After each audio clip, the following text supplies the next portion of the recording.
The issue with practicing living in the end is that most guides assume you want to dedicate all of your free time to figuring that out. But I'm here to give you the busy lady's guide, the person with a life already established who doesn't want to devote hours of time to figuring it out. I've got you covered. We're going to get in today to the one step you can implement right now to actually embody what it means to be living in the end without dedicating all your spare time to figuring it out and doing like homework. Hi, my name is Allison, and I am here to help you create the reality you desire to experience. So there is this concept called living in the end, or living in the state of the wish fulfilled, which is the art of living in the knowledge that your desire is already a reality. This is a concept and terms created by Neville Goddard, the famous and revered mystic and spiritual guru who created the law of assumption. Neville Goddard says, all you can possibly need or desire is already yours. Now, he wrote many books about the subject of living in the end. He called it the law of assumption, that what we assume to be true is our reality. Okay, cool, right? That sounds great. And there are so many videos on this topic. It is incredibly popular on the social medias because it's kind of an easy thing to preach. It's something that he wrote a lot of books about. There's so much information out there, but it is kind of hard to conceptualize. It's easy to explain, just assume it's yours. Act under the assumption that what you desire is coming. And that's easy to understand because we know that the energy we put out is the energy we will get back. But it can feel incongruent in your body and mind to act like a millionaire, to live like a millionaire on a renter's budget. And that is where a lot of people get hung up, myself included. It feels fake.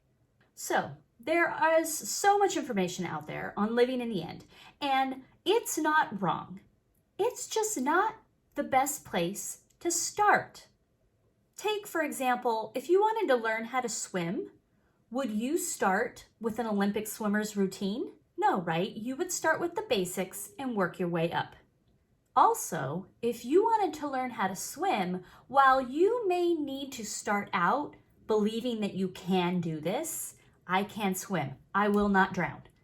You probably need to talk yourself into it to start, but there's no better way of learning how to swim than to get in a pool and start doing it.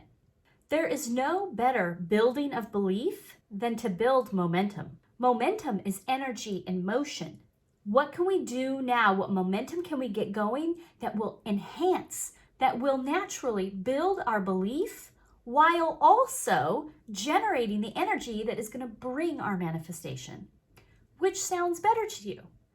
Sitting here practicing, thinking about it, preparing for it, or putting the energy in motion and simultaneously building belief in it?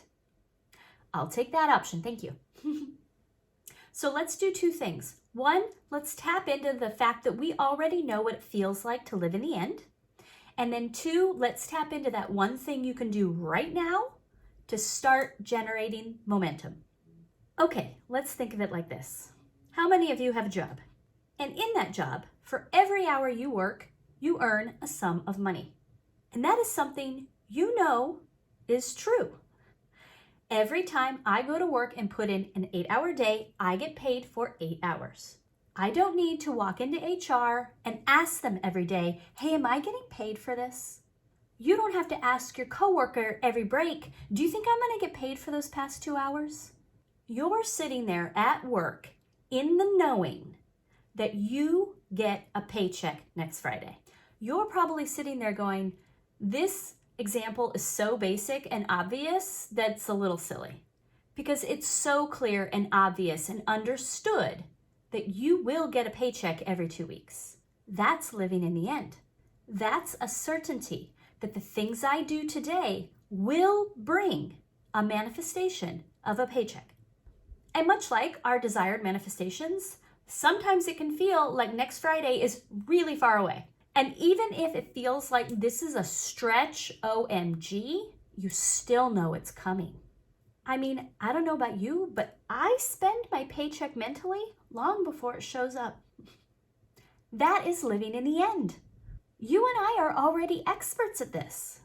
The main question, of course, is how do we transfer that certainty that we already have a lot of built up belief in and apply it and create a certainty as sure as that payday is to a manifestation, a new reality that we've never experienced before.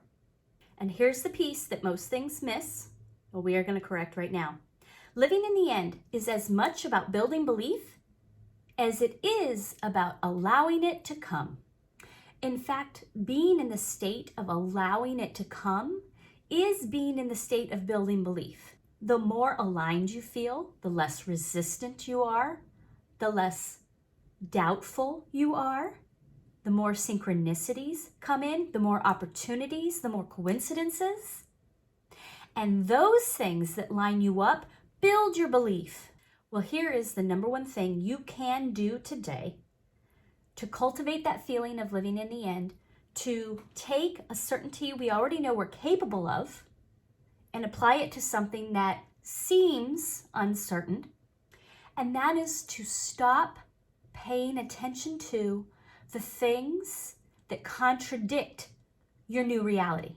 Stop paying attention to those things that say it can't happen. Not in this economy, not in this stage of your life. That kind of thing's not easy. You didn't go to the right school.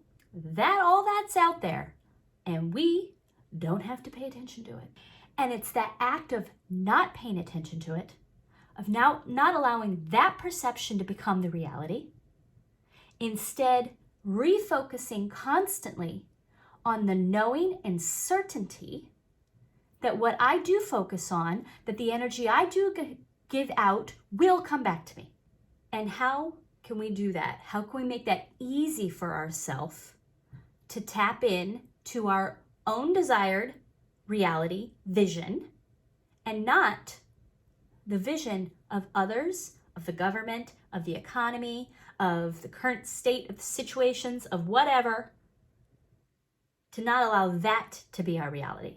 And we need to practice a little conscious awareness that when we are in that situation, when we are allowing those things in to our perception and our reality, that we stop, pump the brakes, hold on, nope, I don't choose that. I like to think of it as leftovers.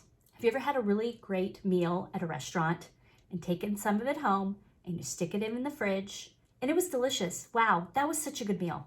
So happy with that. And the next day you're hungry, you go open the fridge, you open the door, you look at the leftovers. Now I'll order pizza. That no longer interests me. That was great yesterday. That worked for me then. That was my reality yesterday. It's not the reality I'm choosing today. I just never eat leftovers. I always try and I never do. Use that to your advantage. I'm choosing something else today. That's not for me anymore. That doesn't apply to me. That's my favorite.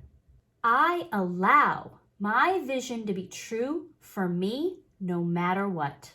I allow myself to choose the meal I want to have no matter what I ate yesterday. I am ready now, no matter the conditions around me. Stop shooting yourself in the foot by listening to everybody else, by allowing some negative thoughts that you may have had for the past 30 years continue to dictate the next 30 years. That is all within your control. I'm going to leave those like yesterday's leftovers in the fridge until it gets moldy, and then I'm going to throw it out. When the time comes when I'm really ready, that will completely disappear. That will completely exit itself from my reality. And all I have to do is continue to choose what I say I want. Living in the end, living in the state of the wish fulfilled, is more about allowing it to come than it is about sitting in a place where I'm imagining and daydreaming. It is not about faking it, faking the feeling of having it. It's about resting and knowing that the more I allow it, the more faster it's going to come. Living in the end is about knowing it's coming and my simply allowing it to happen. I hope this video was helpful for you, and I look forward to bringing you more. Thank you.